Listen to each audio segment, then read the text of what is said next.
In 1980, 11 altar boys vanished without a single trace.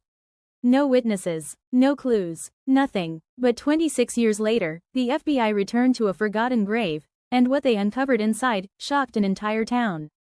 It all began in the small town of Ridgeway, a quiet place centered around its century-old St. Matthew's Church.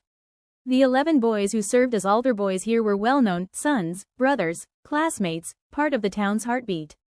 Then, in the summer of 1980, everything changed. One by one, the boys vanished.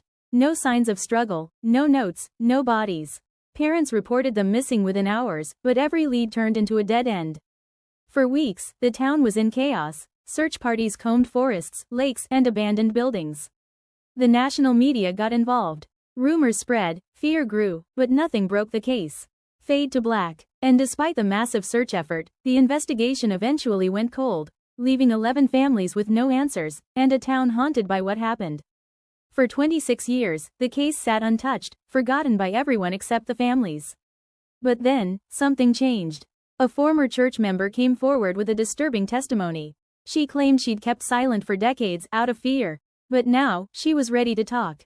She pointed investigators toward a man who had worked at the church in 1980, a groundskeeper known for his strange behavior, and for disappearing shortly after the boys did.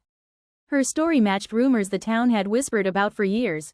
Rumors of secret meetings, strange late-night activity, and a burial no one was supposed to question.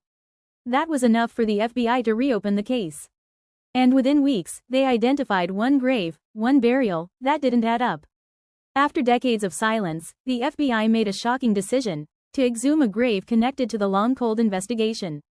Why this grave? What could it possibly reveal after so many years? Close-up of investigators marking the site, shovels digging slowly. Thanks to advances in forensic science, the team could now analyze evidence that was impossible to detect back in 1980, soil samples, skeletal remains, and even tiny traces of DNA that might finally answer the town's haunting questions. Slow zoom on the partially uncovered coffin. As the dirt was carefully removed, the tension was palpable, because whatever lay beneath could change everything the world thought it knew about the disappearance of the 11 altar boys. Dramatic pause. Close-up of investigators' shocked faces. Narrator, whispering, tense. When the FBI finally opened the coffin, what they found inside stunned everyone. The remains told a story that no one could have imagined, a story buried for over 26 years. Cut to forensic team analyzing bones and evidence under bright lights.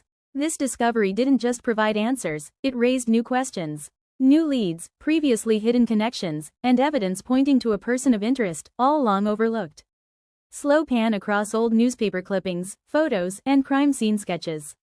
Suddenly, a decades-old tragedy was no longer closed. The case that haunted an entire town was reopened, and the truth that had been buried in silence was finally starting to surface. Decades of mystery. 11 young lives vanished. One grave that refused to keep its secret. What really happened to the altar boys of 1980? And who is still hiding the truth? The answers lie in the evidence unearthed, but the story is far from over.